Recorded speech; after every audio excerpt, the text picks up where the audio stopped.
Greetings, friends. It's Pat. Welcome to another episode of Let's Talk Travel.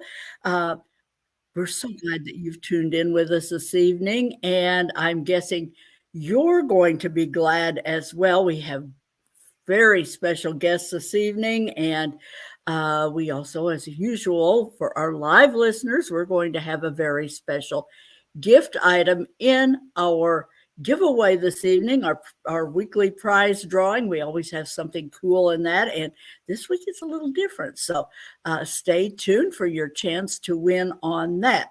And with that said, I am going to introduce our guest for this evening. We have our very own agents with us, Jason Odell, and our newest agent, Dancing Moon Travel, Shalah Parker. Shayla's just been on board with us for about 2 weeks now. And so you guys are the first to meet her. We're so glad to have you guys with us. Jason and Shalah recently led a group of photographers on an Alaska cruise tour. And they're going to share a bit about that experience this evening. And that your group was amateur photographers for the most part and their companions. So we're just excited to share some of them. Jason, you uncover. Oh, before I do that, I'm just going to put up here real fast. I want to just put up here Shaylah's information for anybody who might want to take this down. Contact Shalah if you want to book something. Shayla's obviously, she's out in Colorado Springs there with Jason, same location there. And she is happy to help you book cruises and tours and all inclusives, whatever may be on your travel bucket list. Feel free to reach out to Shalah and she will be delighted to help you. So, Jason, you uncovered a really cool itinerary for this one. And I'd love to start this evening by just talking a little bit about this, because this was round trip out of Seattle for an Alaska cruise tour. And tell us a bit about that.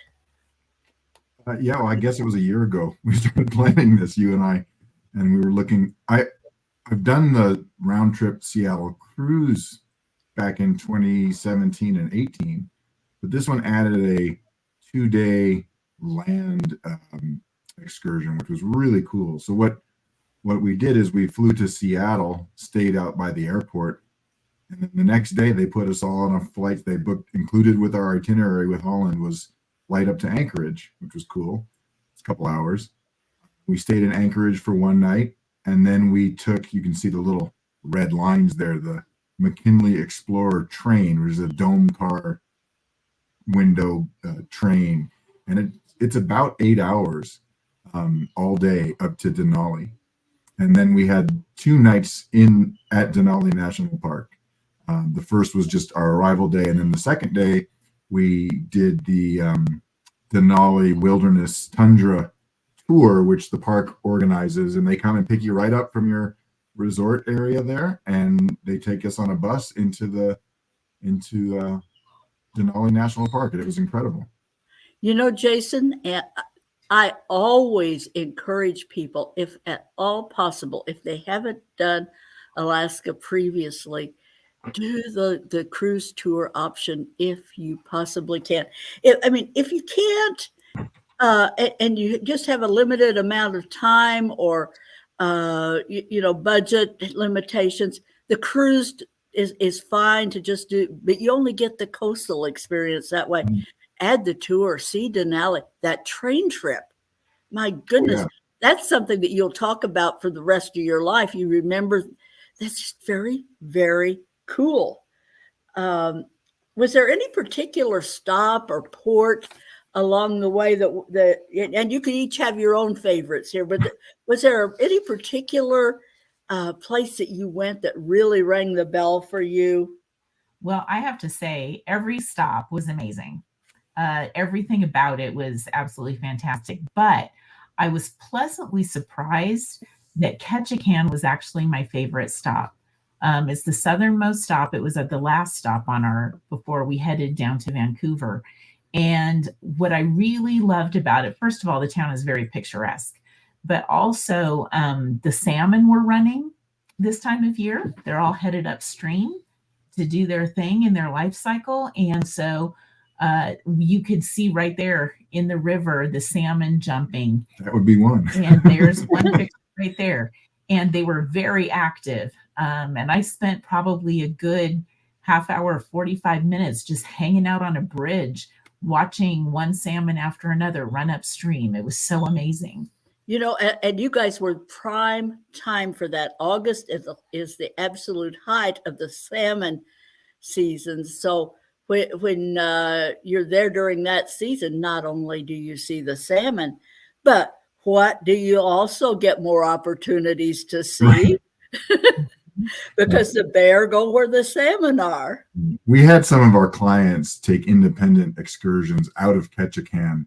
It was a free day for my group. We didn't have any excursions planned for the entire group that day, so I let everybody do what they wanted. We actually had some people, they went fishing, caught fish, and then ate it for lunch. Right, they cook it for you. And we had another group of clients went up to see black bears. Not the picture was a grizzly from Denali. Interestingly enough, in Denali there's no salmon, so the bears there aren't as big as the ones you see on the coast where they get to eat. And the bears in Denali were out hoovering berries, absolutely just. They couldn't care less who was there. They just wanted to get fat for the winter. The guide said they could eat upwards of 200,000 berries a day while they're foraged to prepare for nation. Blueberries and whatever. Yeah, that's hard to even. But when you think about it, they're big animals, and a lot of that's their diet for primarily if they don't have access to the salmon running as well. What about, I have a question. What about logistics for this trip? Was any information or advice you can offer, just logistics stuff for potential clients? Well, I have two things, but do you want to go first? Well, I don't know what your two Okay, things so are. I'll say my two things first. My first one is you have to have a passport. Despite the fact that you're visiting in the United States, your cruise will make a stop. It will either start or stop in Canada, and our disembarkation was in Vancouver. So you will absolutely need a passport.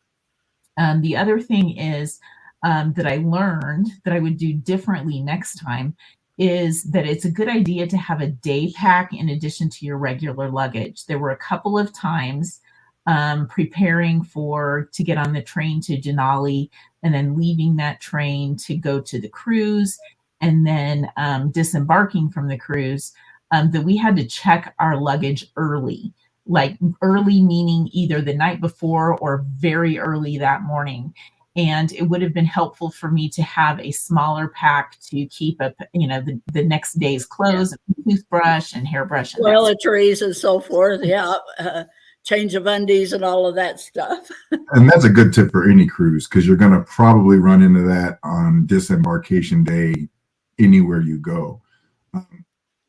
I had two things that I would one was a good thing and one was something I would do differently. First of all, I definitely think, at least with Holland America, they offer this itinerary two different ways. They offer the cruise part first up to Whittier, and then you go Anchorage and Denali on the back end, or the land tour first, which is what we did. We did the land tour first. I would recommend that. Because we were changing hotels several times, getting all of that out of the way on the front end when you're still a little fresh, and then having that ship to come back to and just kind of not have to think about anything was very nice. I mean, you would work either way, but that is a good point, because I always advise clients in that direction. Do the tour, because you do have those early mornings and you're on a schedule. You have to jump to somebody else's itinerary. get on the ship and you can kind of, don't schedule any excursions that have to start at 7 in the morning. You kind of do your own thing, and it's much more relaxing that way. You come home much more rested. What's the other thing? If I were going to do this again, and I would love to do this, it was a fabulous trip. It was an absolutely wonderful trip. And we'll probably talk more about the cruise experience here in a few minutes. But what I would say is, even though this trip was round trip from Seattle, you didn't have to take the bus back to Seattle. You can disembark in Vancouver. And we had a couple with us who were traveling who just chose to stay in Vancouver for a couple of days because they wanted to do that, which is cool. The other thing, though, that you could do would just be, they offer transfers direct to the Vancouver airport. And I think if I were doing this again, that's what I would have done, because it was a 4-hour bus ride to Seattle. You get hung up at the border depending on traffic. We didn't actually, and there were some other little snafus and things that happened during this time that didn't impact us, but could have. We didn't get to the Seattle airport until 3:30 in the afternoon. After disembarking at 9 a.m., there was a little bit of a hiccup at the disembarkation in the port of Vancouver, but that was just how things happen sometimes. If I had gotten straight to the Vancouver airport, Canada is interesting, as you probably know. You can clear customs on the front end. You don't go through customs upon returning to the States. You go through passport control at the airport in Canada.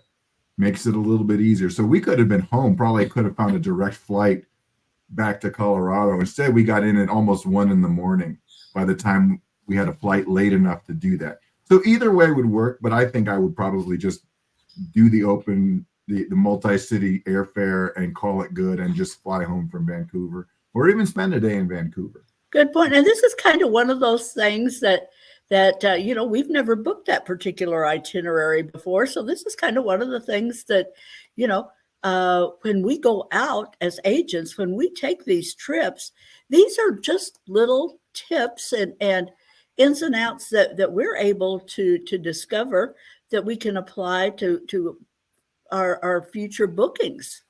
Yeah, I would have had no idea with this, having not done it. So now, we did spend an extra night in Seattle on the front end and had an absolutely fabulous time checking out Pike Place Market and the Space Needle and the area around there. So this trip offers opportunities on both ends to explore some other cities. Good point. And that is another thing, folks, whenever you're booking a trip, we're always going to encourage you to be at that port city the day prior to your departure. You just can't rely on the airlines to do what they've contracted to do and get you where you're supposed to be on time. Give yourself that extra 24 hours. It's going to make everything less stressful on you and your travel agents. So now your provider on this trip was Holland America line. They were actually the very first cruise line to offer an Alaska coastal tour. They were the first ones to ever sail the Inside Passage. So they really kind of know what they're doing up there. Shalah, now, had you sailed with Holland America previously? This is my first time sailing with Holland America. I've been on cruises before, but this is my first time with this provider. So what stood out to you about the Holland America experience, maybe as compared to some of your others? Well, what I would say, what hit me immediately before I even got on the ship was how efficient their onboarding process is. Checking in, we probably spent 2 minutes standing in line and immediately went up and they checked us in using facial recognition, and we were moving on and getting on the ship, and it was so easy. This was in Whittier. In Alaska. In Alaska, yeah. The other experiences I've had on ships, the lines have been much longer. So I was very pleasantly surprised by that. I was also struck by the quality of the entertainment. We went and checked out a B.B. King tribute band one night, some dueling pianos another night, played some trivia. So we had a lot of fun with that. Also, one of the things that pleasantly surprised me, I was wondering about a pool and using a pool and swimming on an Alaska cruise.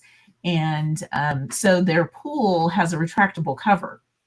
So when the weather's cool outside, they can have the cover over the roof over the pool area, and then when the weather's sunny, they pull the roof back, and so you can use the pool any day. And I was kicking myself. We were in Alaska in May, and I didn't take a swimming suit, and we were on Holland America also, and I was out there. They've got some kind of quick lunch kind of stuff, a hot dog and some fries, and I was and people were in the hot tubs, and it was screaming my name, and I had no swimming suit. So those French fries were good too.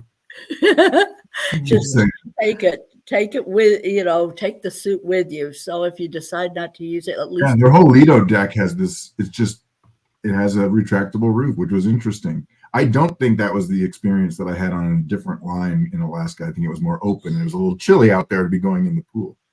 Right. Now, speaking of chilly and that kind of stuff, weather, one of the most frequent questions we're always asked by Alaska, especially first-time travelers, how do you pack? Do you have any helpful advice or insights you can share with our viewers? Yeah. Can I go first? Mm-hmm. Okay. So first of all, when we flew into Seattle, it was unseasonably warm there. It was very hot, and I was very thankful that I had shorts and a t-shirt, which Jason did not have. Well, he had the t-shirts, but not the shorts. And then when you think about how far you're traveling on this particular trip, as far north as Denali and as far south as Ketchikan, when you look at what of a difference that is in latitude, it's pretty significant. So up in Denali, our weather, we had a little bit of drizzle and it was cooler. And so I was wearing some jeans and some light merino wool sweaters and socks with some light rain gear. And then down in Ketchikan, I was wearing shorts and t-shirts. So this isn't necessarily the kind of trip where you're going to be able to fit everything in a carry-on. For sure. For sure not. Jason, any insights from you? Yeah, I mean, to Shayla's point, we're at almost 63 degrees north latitude in Denali. I looked it up. I wanted to know where we were, because that's as far north as I have been. That's farther north than most European countries. You're talking getting into Scandinavia at that point. The merino wool sweaters were great. Because I wore them on formal nights as well, and it was fine. The best thing that they've come out with in the last probably 10 or 15 years is the down puffer jacket, because they smush down to nothing, so you can pack them easily. You can squish it into a backpack if you need to. They're warm and they're windproof. So if you wear that and then have another like windbreaker layer or something on top of that, most of the time you're going to be just fine. And that worked out well. The places where you really feel it, and it all just depends on the weather, is Hubbard Glacier, because that's by boat. You're out on the deck, and Glacier Bay, you're out on the deck. And the ship, while it's not moving particularly fast, they were a pretty smooth, slow cruise. We were the slow boat on this trip. But that wind can come across the deck, and if it does, you're going to be kind of cold. I remember when we disembarked in Skagway for our excursion, it was like a wind tunnel, a very cold wind tunnel. Of course, we were there a little early in the season. It was the end of May, and I mean, that wind was whipping down there, and I was very glad for that puffer jacket and a head covering and the gloves, the whole 9 yards. So, and the swimsuit. Don't forget the swimsuit. Yes, and yes, not necessarily wearing the puffer jacket and the swimsuit at the same time. But they both come in very. We had weather in the mid to upper 60s by the time we hit. What was this? Last stop, Ketchikan. Yes, Ketchikan. Yep. Rain fade. Yep. Now, What about excursions? I never understand this, folks, because we have a few clients who just don't care to book excursions, and I don't know what they're thinking because these are the memory makers of your trip. What do you do that you would say, you just, folks, if you do this, if you do Alaska, you just have to do this experience? What, any of those on your trip? Yeah, well, I would say you cannot go to Alaska in the summer and not do a whale watching excursion.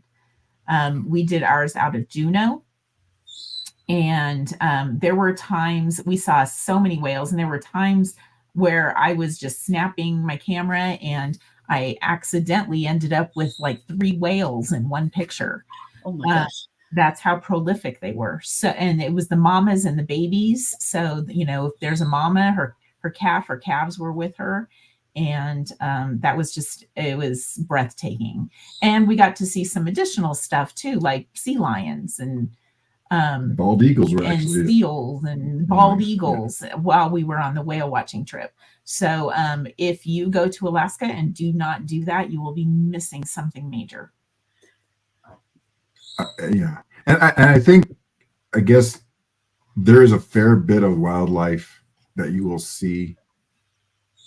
If you want to get closer to it, you need an excursion. And we didn't even do any serious wildlife excursions. Even in Denali, that bear was pretty far away. Now the caribou was pretty close. That's the caribou there. But, it's very hit or miss. And it's mostly seeing it rather than expecting it to fill the frame in your camera, especially if you don't have a telephoto lens. But you're going to see stuff. But you're going to see the otters. They might be far away, but they're going to be there.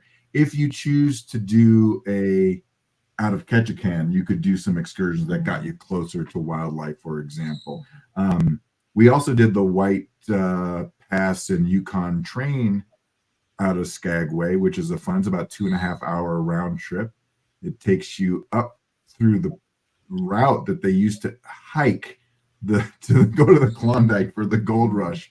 And there's little remnants of that trail. You remember? I mean, it was maybe 3 feet, 2.5 feet wide on the side of the cliff, and you could just straight down. And that's one of the trains that we passed going the other way, and it was going through that same tunnel there. But that was a fun excursion. And you have a pretty good chunk of time in just about every one of those ports of call. I mean, we were in Skagway pretty much all day. We were in Juneau most of all day. Ketchikan, we left a little bit earlier, but still most of the day. I think it works really well to have like a half-day excursion, and then all of those towns pretty much had opportunities to just walk around and check out the town for a couple hours before you head back to the ship. So that's kind of how we approached it, and there's a lot to see and do and buy. I spent lots of money there in the towns. So now you touched on this a little bit earlier in the interview, but I'd like to hear share a little bit more about your shipboard experience. You were on the New Amsterdam, one of Holland America's, well, I consider it one of the newer ships. It's really a lovely ship. Tell us a little bit about the ship, the service, entertainment, and of course the food. I want to hear about the food always. You look at a cruise ship, you think it's a big ship. And then we were in port, and you saw some of the other, the other lines came in with these monstrosities, and we really thought this is a nice size of a ship to be on.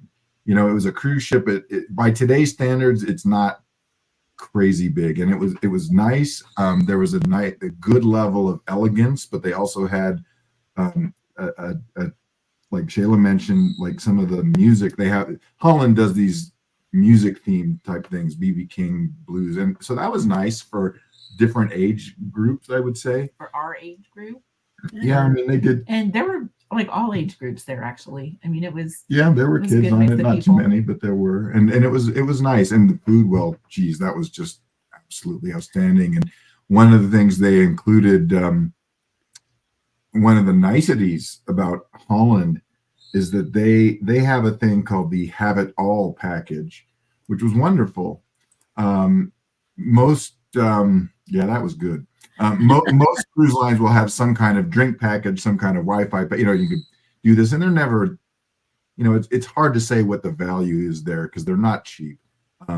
But with Holland, it was the drink package plus a Wi-Fi plus credit towards an excursion if you wanted to, plus one night of specialty dining, and I think one of those was from that. And so when you added all those things up, it was really cool to be able to have all of those things in one package. And go ahead, Sheila. On that food piece, that when we did that fine dining with the steak and lobster, the dessert, one of the dessert options was baked Alaska. That's true. Yeah, that's always kind of fun too. And what about you've kind of touched on this, but anything unexpected that just kind of like, oh wow, this is so cool. Anything that came out of you just hadn't anticipated and you hadn't expected, and it's just like, oh, that's fabulous. I would say for the purposes we were there for, one of the things that I wasn't expecting, when you think of Alaska in the summer, you think of long days, right? You think of the sun never going down and all of that, but also because they're so far north, the days start getting longer after the solstice pretty quickly. So I was surprised that the days were not as long as I was expecting. So it was actually night and dark for a decent amount of time, but also because it's fall there, the colors were amazing. You were already seeing a lot of fall colors, which made for some really spectacular photographs, like the caribou picture that you posted that Jason took earlier. You can really see the fall colors in that.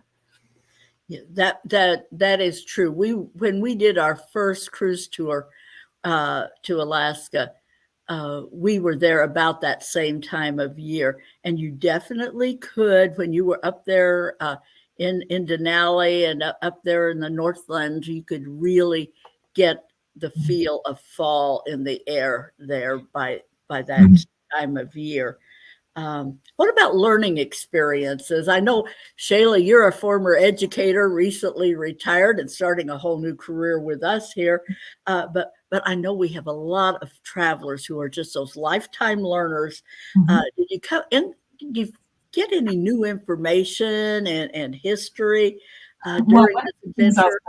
On all of our excursions, our guides were fantastic and a wealth of information. So I learned, like, I should go on Jeopardy if they have an Alaska category. So some interesting little facts that kind of put Alaska in perspective. First of all, Alaska is much larger even than Texas. And if you've ever driven through Texas, you know that's a big state, right? But most of it is really inaccessible and just, real wilderness. So a lot of places are really hard to get to. There is not even a road in and out of Juneau, the state capital. So the only way to get to Juneau is by boat or plane. So I thought that was really interesting. And that kind of gives you a sense of how remote you really are when you're up there. Also, Denali, the park is really not that the Park Service takes a very hands-off approach to that park. So when you go up to Denali, you are as close to Mother Nature in all her glory and doing her best work as you could possibly be. So it was really refreshing to be somewhere where the human footprint is tiny and nature is left to do its work the way it does. I just love that. That is cool. And Jason, you as a professional photographer, as well, of course, as a Dancing Moon travel agent, you lead all kinds of photography focused trips through the year. And folks, if you are into photography, you will want to reach out to Jason. You do want to connect with him, get on his stuff because he has a lot of stuff going on with photography, a lot of educational kind of webinars that he does throughout the year. So you will want to get on his contacts if you're into photography. But Jason, just tell us a little bit about the opportunities for photographers, the scenery, wildlife. What would you say to photographers in particular about the Alaska experience? I mean, it's hard to take bad pictures there for the most part. What I would say is if you keep your expectations, if you manage your expectations the right way, you're not going on this tiny little photo safari to, camp out with the bears, right? The wildlife is what everybody wants to see.